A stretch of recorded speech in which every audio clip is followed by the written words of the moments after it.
Mark, over to you. Gosh, just as I was about to provide the answer to all of Charles's problems, he disappeared. Who'd have Uh, thought? I'm feeling a bit nervous now because screen sharing that didn't work so well last time, did it? But let's give it a go. And Jeff, if it doesn't work for any bizarre unknown reason, I've sent you a copy of slides through. Well But done. stand by, stand by. You should be able to see my screen with a bit of luck. Yeah, all good. Uh, Seems to be a bit laggy because I'm trying to get onto presentation view. Yeah, there we go. Cool. Okay. Morning, everybody. Good to see you. I think probably most people in the room have come across us before, but I'm going to run through briefly what we do, and it's probably developed since the last time that I was in the room with you all talking. I always kind of feel I need to preface arrival at the Southwest CSC with a bit of an apology because um, we cover a huge area: Gloucestershire, Wiltshire, Dorset, all points south and west of that, and frankly, I don't get into this group as often as I would like. So I do apologise for that, and I'm grateful for your time and your interest in what it is we actually do. But for those of you that don't know, just a 30-second intro to what the Cyber Resilience Centre is. We're kind of here to help people.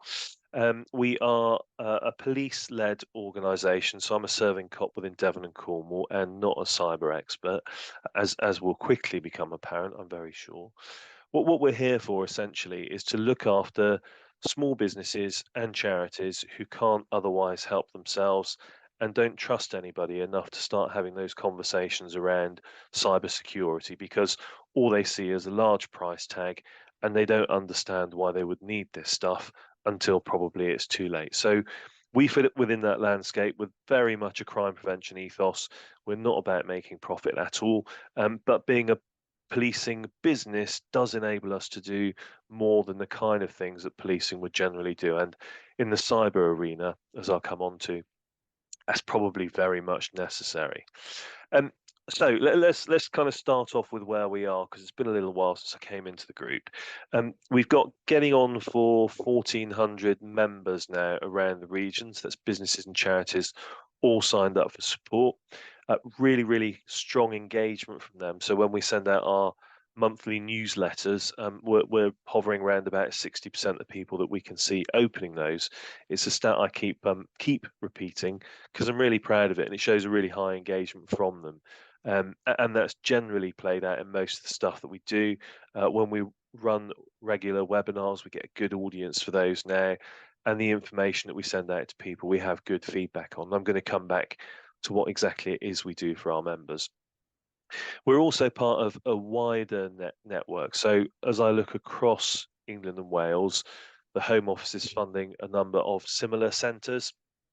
And some of the things that we do at scale. So with an economy of scale, there's a single provider, and the student services, which I'll talk about in a moment, is one aspect of that. They're run by a group called the National Cyber Resilience Centre Group, which is a place to do stuff once. And the doing stuff once is interesting because all those big companies who say, we're not really a Southwest thing. We'd like to support, but we're not really a Southwest thing. They can plug in at that national level. So Paul, who I know is not with us today from Microsoft, came and spoke at our recent conference in Taunton because Microsoft is a national sponsor, as are NatWest and KPMG and the Very Group and a whole bunch of others. So we've got, I think, some presence now. We've been knocking around in the Southwest for about 3 years.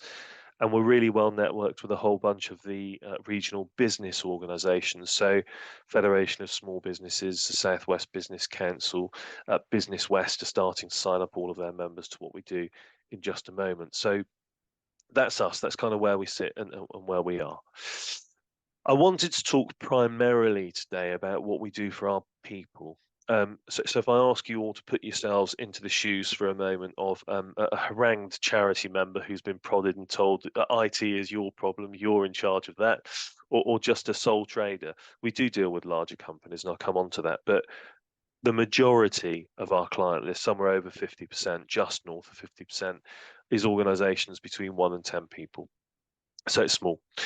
What we do with these guys and girls is initially we will send them a whole bunch of stuff that they didn't know about. So the National Cyber Security Centre, what the heck's that? Another government quango? I've no idea. And to be candid, and I know I'm amongst friends, if you jumped onto their website, you'd very quickly disappear down some rabbit holes that might confuse you, although there's some brilliant top level guidance there. What we try and do is pull out that top level guidance and say, here's the stuff that you might need, whether it's the half-hour e-learning package at NCSC have put together that you could give to your Saturday staff, or whether it's maybe if you're a little bit further advanced, the board toolkit that might let you ask your IT director some intelligent questions rather than just trusting everything that they tell you. So the NCSC pack lands, and I know because I'm a business that lots of them don't read it because it's big and they're busy, and that's kind of the way things go, isn't it? So we've broken down the next stages into a far longer customer journey, which takes about 12 weeks. And our kind of premise is that we say to them, look, 10 minutes a week, you can make a huge difference here. Simple stuff really changes things. This is about not being the antelope at the back of the herd when the lion's chasing you down. So let's start off by telling you why you don't use the same password everywhere. Because nobody taught pretty much all of us on the call, to be honest, about that stuff at school. Let's talk about how you put two-factor authentication onto your Facebook, which you are using as your company website. Let's talk about why that isn't clunky every time you log on. And so it goes. So for 12 weeks, we walk them through those real basic things. And if they struggle with that at any level, they can drop us a line. We'll get them onto a call with one of our tech team who will just do some screen share stuff and kind of talk through this is what good backup might look like, and this is how you might change those configurations. We're not a detailed tech support desk. We don't set up to be that. There are other people that do it. But if they're stuck with the basics, then we just want to hold their hand and get them to implement those simple stuff. And frankly, and I guess this won't be news to anybody, but as we walk up and down high streets, as we occasionally do, we go into a host of businesses who say, yeah, we do our stuff through social media. And you say, have you got 2FA in place? And they look at you blankly and say, I think so. And then you go in settings and you say, no, you haven't. This is how you do it, and walk out, and they're kind of safer. So it's really simple stuff. So you've got your NCSC pack, you've got your 12 weeks worth of stuff that's got good engagement, and in parallel with that, some really important things. The first one is a monthly threat assessment that will tell them essentially a whole load of blue, purple newsletter stuff and complex cyber things, but it's distilled down to plain English. So this month we've been saying to them, do you know what, you're looking for links on emails? Have a think about what's coming through your socials as well, because that's not as well wrapped up. So it's really easy to send stuff in through Teams or through Slack or other routes. And this is how those things can be exploited. So it just keeps them switched on to that stuff. And as I've said, really strong engagement with that. We also run a regular program of webinars. So roughly every 6 weeks or so, we'll bring in somebody who's got something to say that we think is of interest. If it's not of interest, they won't be talking to our clients, frankly. But it will be things like, what does a good website look like? Because lots of web designers don't really know that. They understand what nice looks like, but secure is a different question. So we try and tell small business owners, these are the questions that you should be asking as an intelligent client. We'll talk to them about, what are the big insurance claims at the moment, what's happening there. We'll tell them about what a VPN really is and why it might or might not be important, what it will or won't do. And all of that stuff is a sort of half-hour breakfast meeting, which we record and put out. So that's our customer journey. And I kind of summarize it as, we'll get you to a safe place and we'll keep you at a safer level as things go on. So you'll have that regular kind of information flow. I've majored on talking about those small businesses. We do have larger ones as well. I was so gratified when an AI chip designer said to me, "Your 12-week program was really, really useful. It just refreshed the basics." And I thought, that's great. I'm retiring happy now. But actually, probably talking about passwords isn't right for those bigger companies that come into us. So we do give them that ongoing information source. Of course, that's really important. And ISO 27001, as you will all know, wants them to be connected and linked in with that wider community. So we certainly tick some boxes there. We've recently started a more advanced customer journey. So it's far shorter. but we'll talk to people about things that they probably don't know about, things like the police cyber alarm system that will sit on the edge of a network, do some threat assessment and feedback towards you. We'll talk to them about the cyber information sharing partnership that exists regionally, so we can flag things and people and teams and networks and treat them a little bit differently. So that, broadly speaking, is our customer journey, most of which is automated, which is great for us because you pretty much have the entire CRC staffing on the call today, and Ross and I, we cover a wide area, and most of what we do needs to happen in that kind of quite automated way. So that's what we're doing currently for about 1,400 people. As time moves on, we do run other things. So we run a short customer journey that looks at cyber essentials, which I think is really important for small businesses. So we gradually nudge and push them towards that. And we might run other kind of product-based events or whatever it is that we think they need. The second part of our model, this is quite a small part of what we do, but I think it's quite exciting actually, and it's probably linked up to Charles's last conversation around work readiness. We run a piece which is looking at getting an academic workforce, students, in towards small businesses and charities to help on the cheap. I'll say cheap because it is. That's a sales pitch to a small business, but it certainly isn't an ineffective or a second rate or a beginner offer. The way that this works is, if as a small business you would like to know whether your systems could be hacked, so you'd like to know whether your continuity plan is fit for purpose, you'd like to understand why your CEO keeps getting phished, what have they put out there about themselves on social media, or you'd like to get your staff trained at a really, really basic level, then we'll do that OSINT work, that technical work, that policy-based work, and that training work. And we'll bring in students to do it. All of these students will come from regional universities. So I was out yesterday at Gloucester Uni, talking to a bunch of about 20 of them. They'll go through a pretty stringent application process, including a degree of vetting at BPSS level. When they're through that, we will train them on individual products. They will work under the tutelage of somebody that's been in the industry for some while, who's got the right experience, and they'll deliver against an approved methodology. So the kind of shtick for you guys as the small business owners that I've cast you as is, you can get a beginner cyber offer at a really affordable price. And this is largely, because we focus this on the small clients, this is largely people that just weren't dealing with cyber services before because the costs were prohibitive and they didn't think they could trust people in shiny suits or cyber world, who knows, fluffy hoodies that might just come in and give them a price tag. This will be a policing led organization wheeling itself in and saying, this is what we think you need. But it's very, very much a starter offer that signposts what they need to put right. And we don't do that piece for them. So if we say that this is what's wrong with your system, it's not our role to put it right. There are cyber providers that will do that. CyberPath is quite a small part of what we do. We're targeting something like 150 days over the next 12 months. So at 1,500 members, 1,400 members, that's actually quite a small thing. But it is, I think, another really helpful step up for those small businesses. This is what helps them move towards those more challenging conversations around what are the next things that I might need on my cyber journey. If we get them onto that next stage, so and we might do that in a couple of ways.